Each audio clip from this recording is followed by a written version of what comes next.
Back, everybody. Well, even though we are the smallest state in the Union, there are still many spots across Rhode Island that many of us have never explored. So I'm as guilty of it as maybe you are. I've driven past the old windmill in Jamestown and always wonder about what it was like. Well, this time I stopped, and I am so glad I did.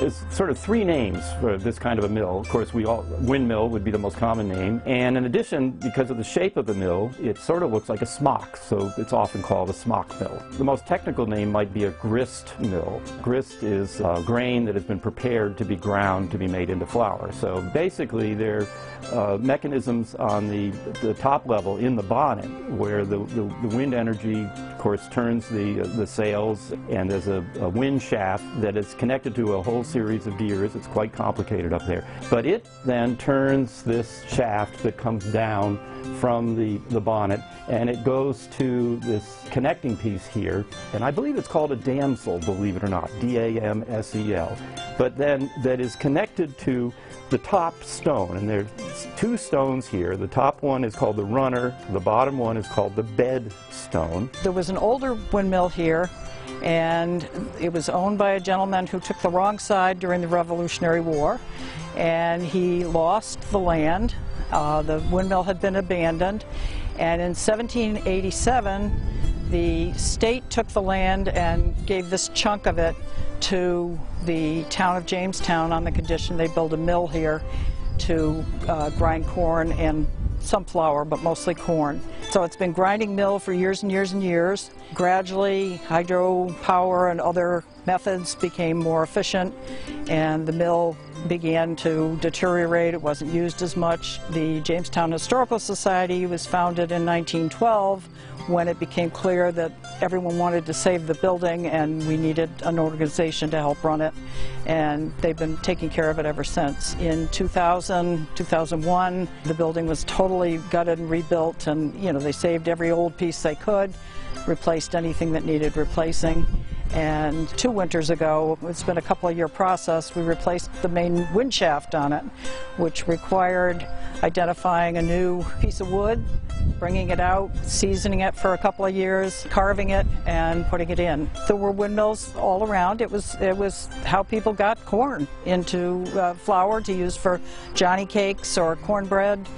Cornmeal was a very important ingredient in early colonial cooking. The top stone turns, and the corn will come down through a hole in the middle of the top stone, and then it works its way out through the lands and the grooves, and it gets cut finer and finer, and then ultimately comes out, of course, into bags where it will be collected. This is not a working mill anymore. Now, there are some around. There's one in Middletown that has been able to be maintained in an area where they, I believe, can actually grind grain or corn. This one is not. So we were standing in a building that was built in 1787. So it's a very old building, and it's obviously constant maintenance and repair on it. Visitors are always glad they made the stop. Like, oh wow, I should have come sooner. It's very interesting. Some people are very interested in the mechanics of it, and others just love the views. It's a spectacular view of the bridge and the bay. The Jamestown windmill wouldn't be standing without the community who helps keep history alive.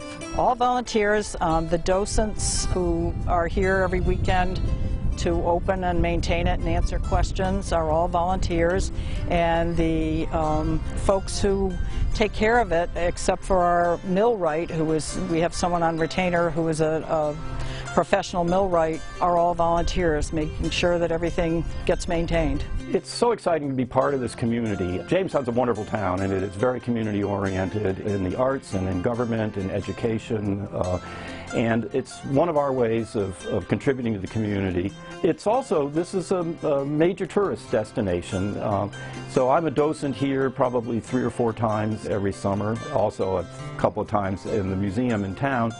And one of the things that's fun for me and rewarding is that people will come by and pull in and say, I've driven by here for the last 40 years and I've never stopped. And people are so excited to see it, and obviously I enjoy sharing little facts about this wonderful facility.